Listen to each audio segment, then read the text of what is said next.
Hello students, कैसे हो आप सब। आज हम नीट 2024 का सेकंड पार्ट लेके आए हैं। फर्स्ट पार्ट में हम ऑलरेडी 25 क्वेश्चन को सॉल्व कर चुके हैं और नेक्स्ट 25 क्वेश्चन को इस वीडियो में हम सॉल्व करने जा रहे हैं। चलिए स्टार्ट करते हैं। तो हमारा जो क्वेश्चन नंबर 26 है वो कुछ ये है कि एक हॉरिजॉन्टल फोर्स 10 न्यूटन अप्लाइड कर रहे हैं हम किसी ब्लॉक ए पर, जैसा कि फिगर में दिया गया है। तो ब्लॉक का मास ए वाले का मास है 2 kg और बी का मास है 3 kg। तो ब्लॉक जो है वो स्लाइड कर रहा है एक फ्रिक्शनलेस सरफेस पे। तो फोर्स बतानी है, force exerted by block A on B, A की वजह से बी पे कितनी फोर्स लगेगी। तो ये बहुत इजी सा क्वेश्चन हो गया है। ये दो बॉडी क्या है, ये अटैच है दो बॉडी एक दूसरे के साथ और इस पे टोटल फोर्स जो लग रही है वो लग रही है 10 न्यूटन। तो हमारे पास फोर्स का फॉर्मूला होता है F इक्वल्स टू एम में। तो एक्सेलरेशन क्या होगा दोनों बॉडी के पास, F अपॉन में m। तो m क्या हो गया, फोर्स हो गया 10 न्यूटन और मास हो गया इन दोनों का कंबाइन। तो एक्सेलरेशन हो गया 3 + 2 5 और 10, ये हो गया 2 मीटर पर सेकंड स्क्वायर का, ये हो गया एक्सेलरेशन, राइट। अब कह रहा है कि 3 kg की वजह से कितना फोर्स लगेगा। तो सिंपल सी, इस पे कितना फोर्स लगेगा, इसका मास है 3 kg, एक्सेलरेशन है 2, तो आ गया 6 न्यूटन। तो 6 न्यूटन ऑप्शन अपना है सेकंड। तो यहाँ पे अपना सेकंड ऑप्शन करेक्ट होगा। तो अपना नेक्स्ट क्वेश्चन है कि हमें terminal velocity of a battery whose EMF 10 volt, internal resistance 1 ohm, connected through an external resistance 4 ohm. हमें टर्मिनल इसका वोल्टेज निकालना है, जबकि इसका ईएमएफ दे रखा है, इंटरनल रेजिस्टेंस दे रखा है और एक एक्सटर्नल रेजिस्टेंस दे रखा है। तो इसके लिए कॉन्सेप्ट ऑलरेडी हम लोगों ने पढ़ा हुआ है, V equals to E minus I R, right. E हो गया 10, I को हम कन्वर्ट कर सकते हैं ओम्स लॉ से E बाय R। E हो गया 10 और R हो गया 1 + 4 इंटू में 1 इंटरनल रेजिस्टेंस ऑलरेडी है। ये हो गया 10 माइनस 10 अपॉन में 5 टू 10 माइनस 2 तो 8 वोल्ट। तो टर्मिनल वेलोसिटी हो गया हमारा 8 वोल्ट। ऑप्शन नंबर सेकंड यहाँ पे करेक्ट हो जाएगा। क्लियर। ऐसी एक नेक्स्ट क्वेश्चन है हमारा, ये एक सर्किट दे रखी है, इसमें इक्विवेलेंट कैपेसिटेंस निकालनी है ए और बी के बीच में। अगर ध्यान से देखा जाए तो ए और इसका जो रेशियो है वो इन दोनों के रेशियो के बराबर है। इट मीन्स कि ये जो है एक व्हीटस्टोन ब्रिज की सर्किट को फॉर्म कर रहा है और उसके अंदर जब बैलेंस फॉर्म में होता है तो ये जो बीच वाली जो वायर होती है इसके अंदर कोई करंट फ्लो नहीं करता। इट मीन्स इसका कोई रोल नहीं है यहाँ पे। तो अपने को पता है जब सीरीज में होता है तो सीरीज में हम क्या करते हैं, सिंपल सा CS, सीरीज में क्या होगा 2 × 2 अपॉन में 2 + 2 इक्वल्स टू 1 माइक्रोफैरड। सेम नीचे भी हो जाएगा 1 माइक्रोफैरड, राइट। और ये दोनों एक दूसरे के साथ किस में हो जाएंगे, पैरेलल में। तो पैरेलल में हो जाएंगे तो इक्विवेलेंट कितना हो जाएगा, ये भी के अक्रॉस 1 + 1 तो 2 माइक्रोफैरड। 2 माइक्रोफैरड ऑप्शन नंबर है 4। नेक्स्ट क्वेश्चन हमारा कुछ ये है, स्टेटमेंट दे रखी है। फर्स्ट स्टेटमेंट कह रही है कि atoms are electrically neutral as they contain equal number of positive and negative charge. तो स्टेटमेंट 1 जो है वो तो हो गई हमारी करेक्ट। 1 क्या हो गई, करेक्ट, क्योंकि एटम न्यूट्रली इसीलिए होता है क्योंकि उसके पास इक्वल नंबर ऑफ पॉजिटिव और equal same number of negative charges होते हैं, राइट। अब क्या कह रहा है स्टेटमेंट 2 कि atoms of each element are stable and emit their characteristic spectrum. Second जो है कि हर एलिमेंट का एटम स्टेबल होता है। क्या ये पॉसिबल है कि हर एलिमेंट का जो एटम है वो स्टेबल होगा? अगर ऐसा है तो कुछ रेडियो एक्टिव एलिमेंट्स भी जो अनस्टेबल रहते हैं। तो सेकंड स्टेटमेंट अपनी क्या हो गई, स्टेटमेंट 2 इनकरेक्ट।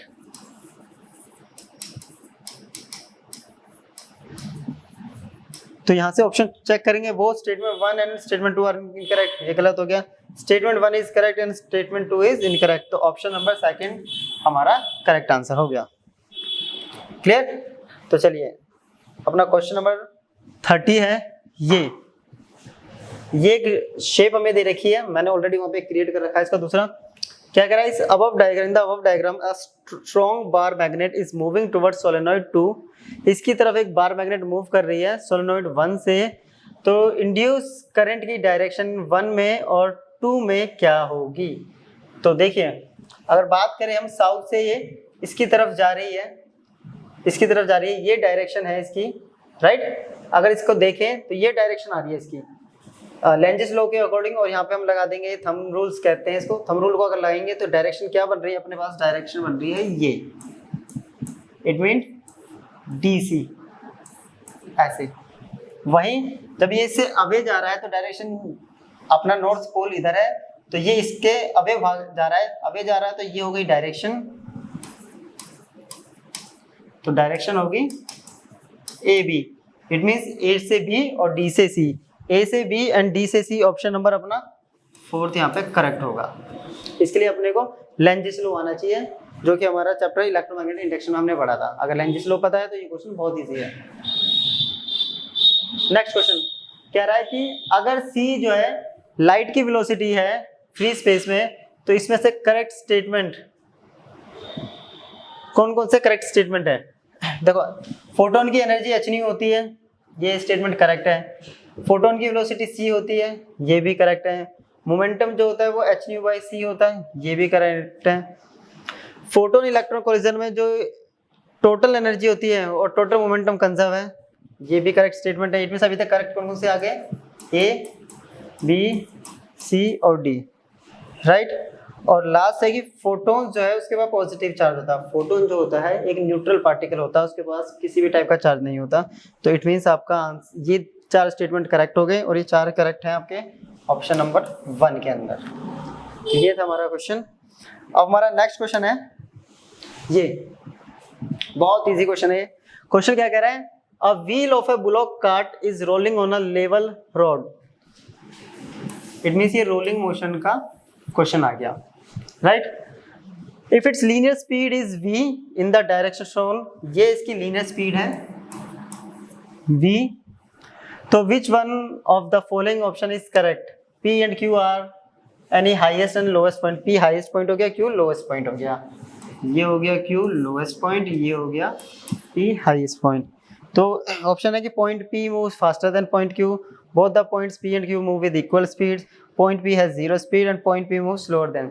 तो हम लोगों ने इसमें पढ़ा हुआ है कि जो लोअर पॉइंट होता है, लोएस्ट पॉइंट, इस पे वेलोसिटी होती है 0, सेंटर पे होती है v और हाईएस्ट पॉइंट पे होती है 2v। तो इस वजह से p की स्पीड ज्यादा होगी q से। तो यहाँ पे ऑप्शन कौन सा हमारा करेक्ट कर रहा है, यहाँ पे आ रहा है ऑप्शन नंबर 1। तो 1 ऑप्शन हमारा यहाँ पे करेक्ट होगा। नेक्स्ट क्वेश्चन है अपना, एक लाइट रे जो है वो एंटर कर रही है एक राइट एंगल प्रिज्म से P पॉइंट से with the angle of incidence 30 degree का एंगल ऑफ इंसिडेंस बन रहा है, और ये ट्रेवल कर रही है प्रिज्म से पैरेलल जा रही है BC के, और इमर्ज कर रही है AC के अलोंग। तो इसका रिफ्रैक्टिव इंडेक्स क्या होगा। यहाँ पे देखिए ये 90 डिग्री यहाँ पे क्रिएट कर रहा है। अगर ये 90 डिग्री है तो इट मीन्स ये क्रिटिकल एंगल होगा। अगर जो हमारा रिफ्रैक्शन एंगल अगर 90 डिग्री होता है तो ये क्रिटिकल एंगल होगा। अगर ये एंगल C है तो ये हो गया हमारा 90 माइनस C। अब देखो स्नेल्स लॉ क्या कहता है,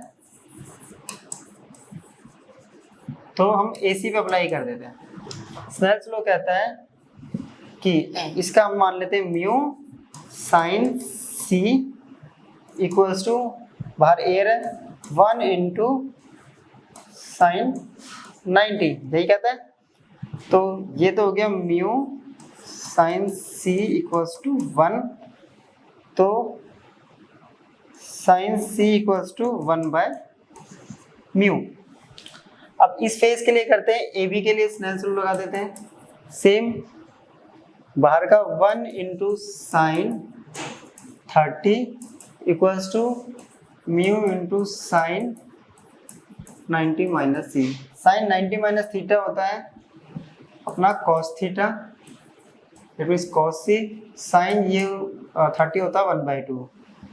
तो यहाँ से म्यू की वैल्यू या कॉस C की वैल्यू कितनी आ गई, 1/2 म्यू।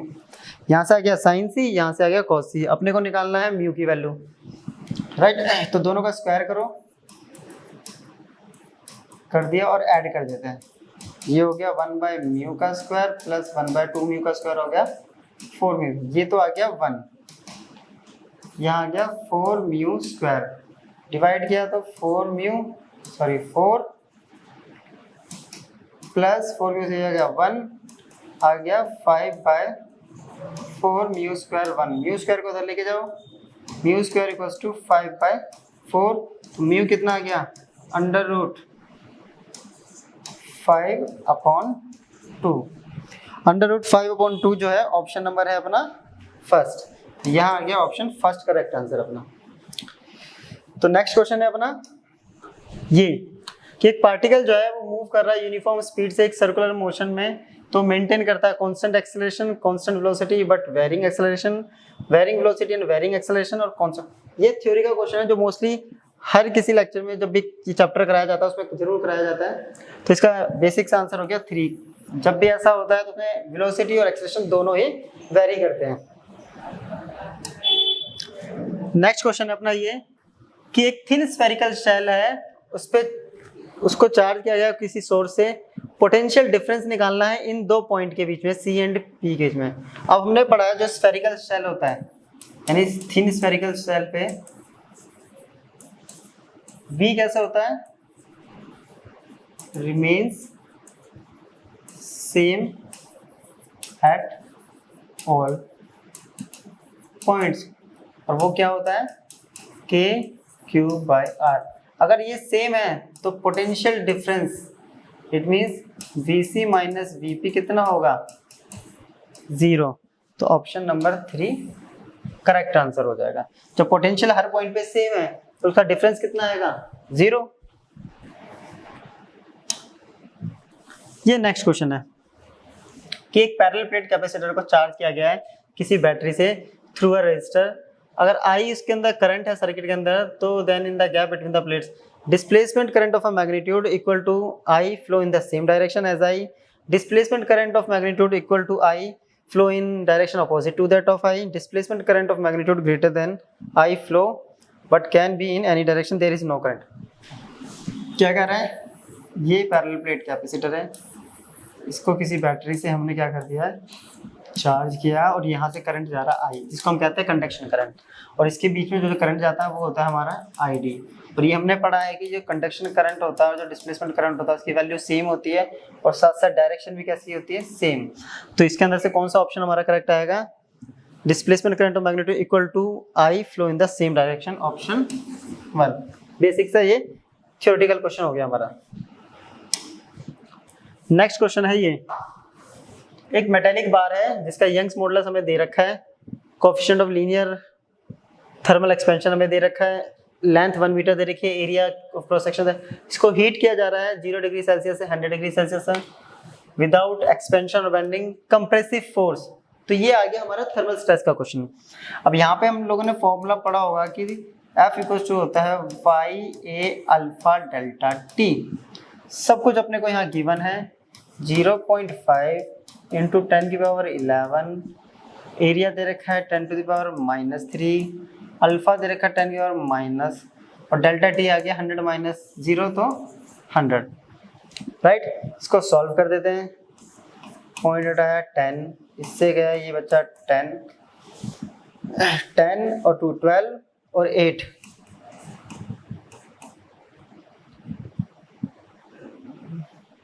और 2 12 इंटू 10 की पावर -8, ये कितना बचा 10 की पावर 4, 10 की पावर 4, एक 0 के साथ लगाऊंगा तो 50 इंटू 10 की पावर 3 न्यूटन। तो ऑप्शन आ गया फर्स्ट यहाँ पे हमारा करेक्ट। तो डायरेक्ट क्वेश्चन है ये भी, थोड़ी सी कैलकुलेशन है। नेक्स्ट क्वेश्चन कह रहा है कि the property which is not of an electromagnetic wave travelling in free space is that. इसमें से कौन सी इलेक्ट्रोमैग्नेटिक वेव की प्रॉपर्टी नहीं है। फर्स्ट कि the energy density in electric field is equal to the energy density. ये हमने पढ़ा है कि जो इलेक्ट्रिक फील्ड की एनर्जी डेंसिटी होती है वही मैग्नेटिक फील्ड की होती है। ट्रैवल करता है ये भी करेक्ट है। इसकी स्पीड जो है वो ये होती है। Third, they originated from charges moving with uniform, ये नहीं है। एक्सेलरेशन से प्रोड्यूस होता है, जब चार्ज एक्सेलरेट करता है तो प्रोड्यूस होता है। फोर्थ कि ये ट्रांसफर इन नेचर है, ये करेक्ट है। हमें क्या ढूंढना है, इनकरेक्ट। इनकरेक्ट हो गया हमारा 3, क्योंकि चार्ज जब एक्सेलरेटेड करता है तब जाके इलेक्ट्रोमैग्नेटिक वेव प्रोड्यूस होती है, ना कि जब हमारा चार्ज यूनिफॉर्म वेलोसिटी से मूव कर रहा हो। Clear? Next video next question है अपना, the minimum energy required to launch a satellite of mass m from the surface of earth of mass capital M and radius capital R in a circular orbit at an altitude of 2r from the surface of the earth is। क्या कह रहा है, ये अपने पास मान लो अर्थ है, इसका radius है कैपिटल R, मास है m, इसके सरफेस से हमें एक क्या करनी है, लॉन्च करनी है सैटेलाइट, और ये डिस्टेंस हो गया 2r। तो यहाँ पे एनर्जी कितनी होती है, ये हमने पढ़ा हुआ है Gmm अपॉन में R।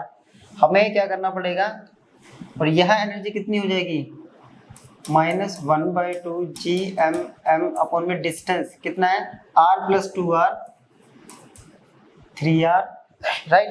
तो अपने को इस एनर्जी में थोड़ी सी एक्स्ट्रा एनर्जी करनी पड़ेगी, तब जाके ये इसको लिफ्ट करके यहाँ पे पहुँचाएगा। तो इट मीन्स -Gmm अपॉन में R प्लस में ये एनर्जी इक्वल्स टू इतनी एनर्जी हमें चाहिए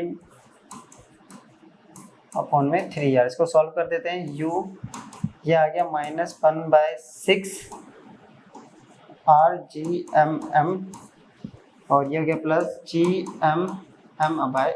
एलसीएम लेंगे 6r, तो ये आ गया -Gmm प्लस R से R के 6 Gmm, एनर्जी आ गई 5 Gmm अपॉन में 6r। तो ऑप्शन देखते हैं 5 Gm, ये रहा ऑप्शन नंबर 4, यहाँ पे ऑप्शन नंबर 4 अपना करेक्ट हो जाएगा। क्लियर? नेक्स्ट क्वेश्चन है अपने पास, दो हीटर्स हैं A एंड B, राइट, उनकी पावर रेटिंग है यानी 1 किलोवाट और सेकंड है 2 किलोवाट। पहले इनको कनेक्ट किया गया सीरीज में, तो सीरीज में जब कनेक्ट करते हैं तो होता है P1 P2 अपॉन में P1 प्लस P2, और फिर किया गया पैरेलल में, और फिर उनका निकालना है ratio P1 plus P1 into 2 upon में 1 + 2, इट इज़ 2/3, ये आ गया PS। अगर पैरेलल की बात करें तो सिंपली ऐड होता है पैरेलल में, कितना हो जाएगा 1 + 2 3 किलोवाट। अपने को रेशियो निकालना है PS/P, दैट इज 2/3 इंटू 3, तो आ गया 2/9। ऑप्शन 2/9 है अपना फर्स्ट, ये हो गया अपना फर्स्ट ऑप्शन अपना यहाँ पे करेक्ट हो जाएगा। पहले क्या बोला, उसको सीरीज में, फिर उसको पैरेलल में कनेक्ट कर दिया, दोनों का रेशियो निकाल दिया। नेक्स्ट क्वेश्चन, एक 10 माइक्रोफैराड का कैपेसिटर है, उसको कनेक्ट किया गया 210 वोल्ट और 50 हर्ट्ज सोर्स से, जैसा कि अपने को फिगर में दे रखा है, राइट। पीक करंट निकालना है। पीक करंट इक्वल्स टू क्या होता है, V इक्वल्स टू IR, तो V0 अपॉन में XC, और XC इक्वल्स टू होता है 1/ωc, जो कि होता है 1/2π/c। ठीक है, अब आता है V0। V0 इक्वल्स टू होता है VRMS इंटू √2। इन सारी वैल्यू को यहाँ सब्स्टिट्यूट कर देते हैं, तो I0 equals to VRMS into √2, XC की वैल्यू आ गई 1/2π/c, ये ऊपर जाकर मल्टीप्लाई में सारी की सारी टर्म आ गई अपने पास मल्टीप्लाई में 2π/c। अब रह गई कैलकुलेशन। VRMS अपने को गिवन है 210, √2 की वैल्यू 1.41, 2 पाई की वैल्यू 22/7, न्यू की वैल्यू अपने को 50 और सी की वैल्यू दे रखी है 10, जो 10⁻⁻6, ये गया इससे 3 0, राइट। इसको सॉल्व कर देते हैं, 2 × 3 0, इसका पॉइंट हटा देंगे तो ये आ गया 3 × 2 हो गया हमारा, और 3 × 22 हो गया 66, 0 से 1 0 से ये कट गया और 1 0 से ये कट गया, 5 2 जा 10, राइट, इंटू 141 इंटू 10 इंटू 10⁻⁻6। बस अब इसको अपने को मल्टीप्लाई करना है, आंसर अपना ऑलमोस्ट आ चुका है। इन दोनों को मल्टीप्लाई कर देते हैं तो आंसर आएगा अपना 0.93 एम्पियर, जो कि ऑप्शन 1 होगा। तो यहाँ पे अपना ऑप्शन 1 करेक्ट आंसर हो गया है, राइट। तो नेक्स्ट क्वेश्चन अपना है, ये है नेक्स्ट क्वेश्चन, कह रहा है the mass of the bob in a simple pendulum is increased to thrice its original mass and its length is made half its original length, then the new time period of oscillation is x by 2 times its original time period, then the value of x is। देखिए time period जो होता है simple pendulum होता है 2 pi under root L by G. यहाँ पे मास का कोई रोल नहीं है, तो ये मास सिर्फ अपने को कंफ्यूज करने के लिए दे रखा है। ये तो हो गई फर्स्ट इक्वेशन। अब क्या कह रहा है कि अगर लेंथ को कितना कर देंगे, हाफ, तो ये जो है ये हो जाएगा x बाई 2 टाइम्स, राइट। तो x की वैल्यू क्या होगी, दोनों को डिवाइड कर देते हैं,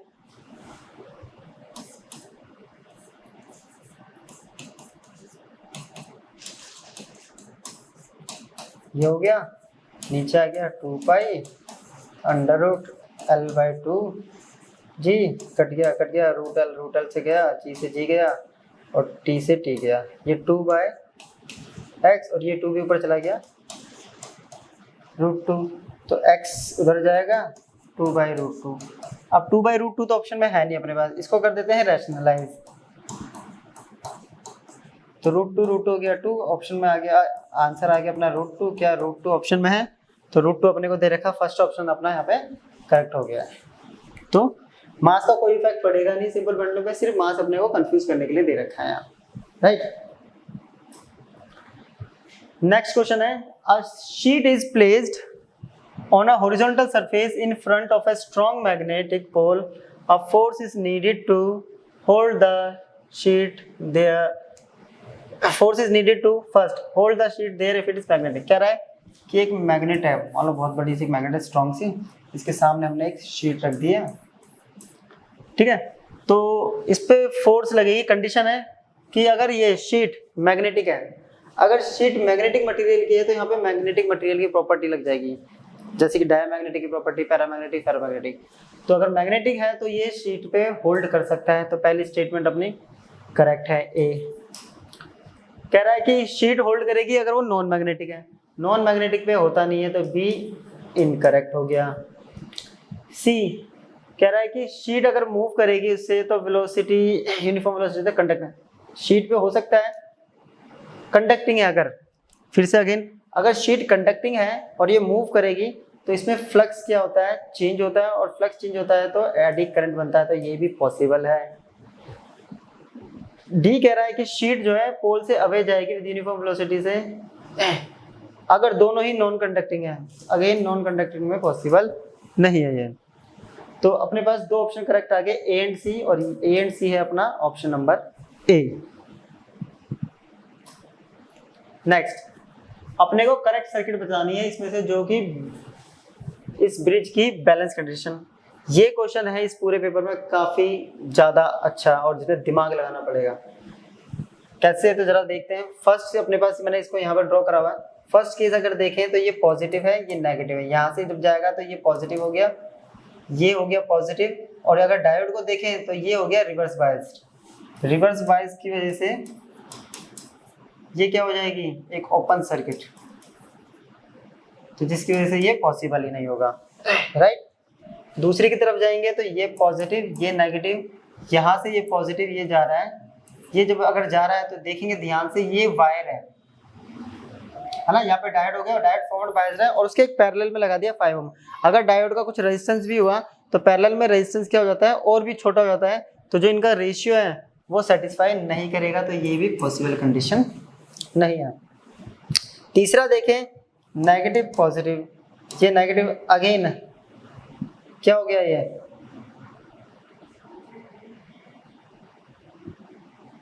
ये जा रहा है नेगेटिव, ये हो गया है फिर से रिवर्स बायस्ड हो गया है, राइट। रिवर्स बायस्ड है, फिर से ये पॉसिबल नहीं है। लास्ट देखें तो पॉजिटिव,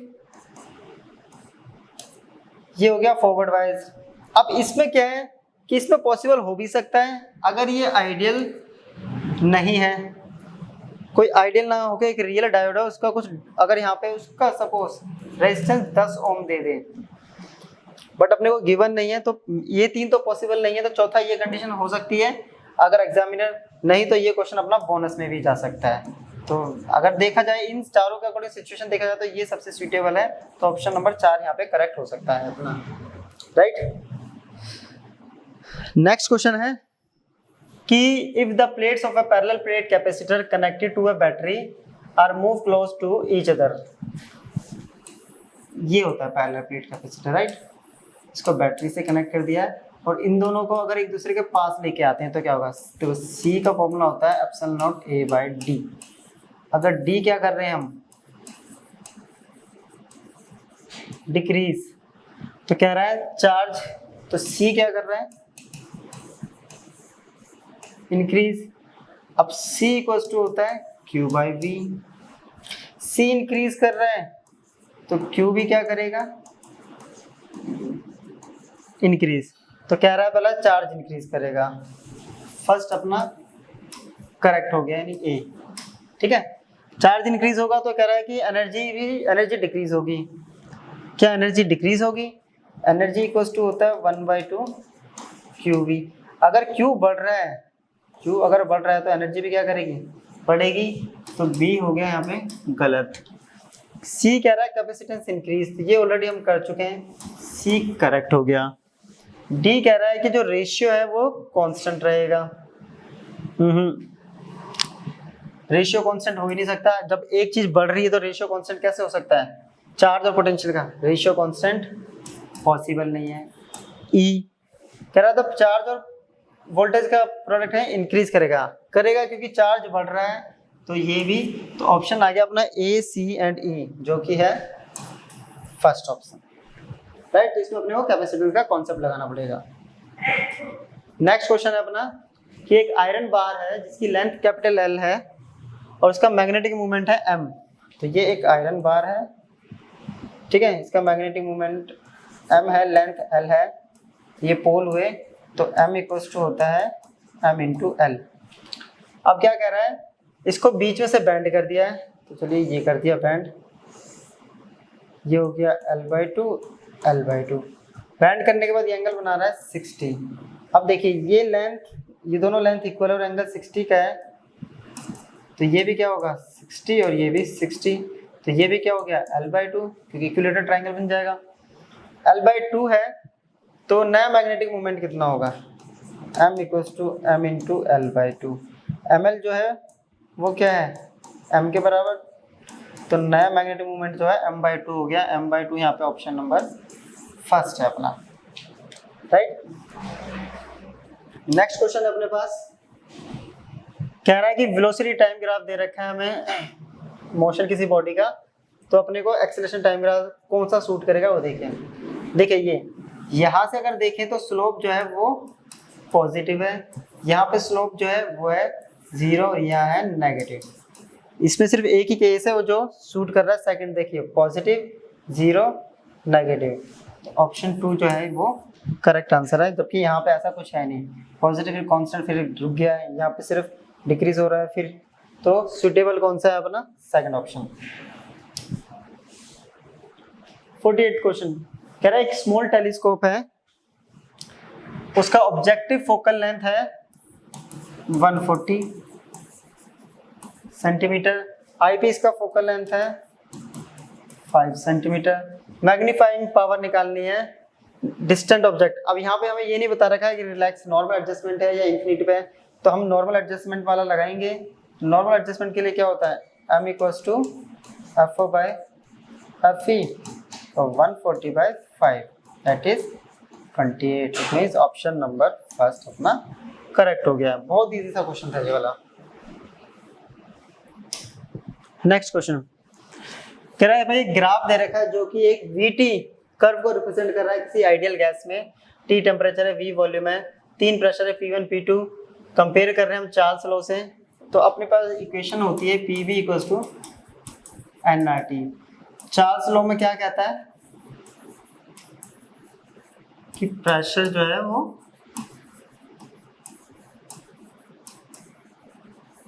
कांस्टेंट है। प्रेशर कांस्टेंट है तो V is directly proportional to T हो गया। अब यहाँ पे हमें पता है स्लोप जो होगा प्रेशर का वो बताएगा हमें सारी बातें, कि जिसका स्लोप ज़्यादा उसी का प्रेशर ज़्यादा, राइट। तो यहाँ पे अगर स्लोप देखा जाए तो P1 का स्लोप एंगल ज़्यादा बन रहा है P2 के कंपैरिजन में और P3 के कंपैरिजन। तो P1 का स्लोप ग्रेटर है P2 से और वो बड़ा है P3 से। तो ऑप्शन आ गया अपना P1 is greater than P2 is greater than option number 3। Last question है अपना कि एक फोर्स जो है डिफाइन करती है F equals to alpha T square plus beta t. वो किसी पार्ट पे एक्ट कर रही है टाइम टी पे, तो फैक्टर वो बताना जो डायमेंशन लेस हो if alpha and beta are constant. अब प्रिंसिपल ऑफ होमोजेनिटी कहती है कि ये अगर फोर्स है तो ये भी फोर्स होगा और ये भी। तो पहले हम यहाँ पे alpha T square equals to आ गया F, तो अल्फा इक्वल्स टू आ गया F बाय टी स्क्वायर, इसकी होती है MLT माइनस 2 और ये हो गया टी स्क्वायर। सॉल्व करेंगे तो आएगी MLT minus 4। Same beta T बराबर हो गया फोर्स के और बीटा बराबर हो गया फोर्स अपॉन टाइम के।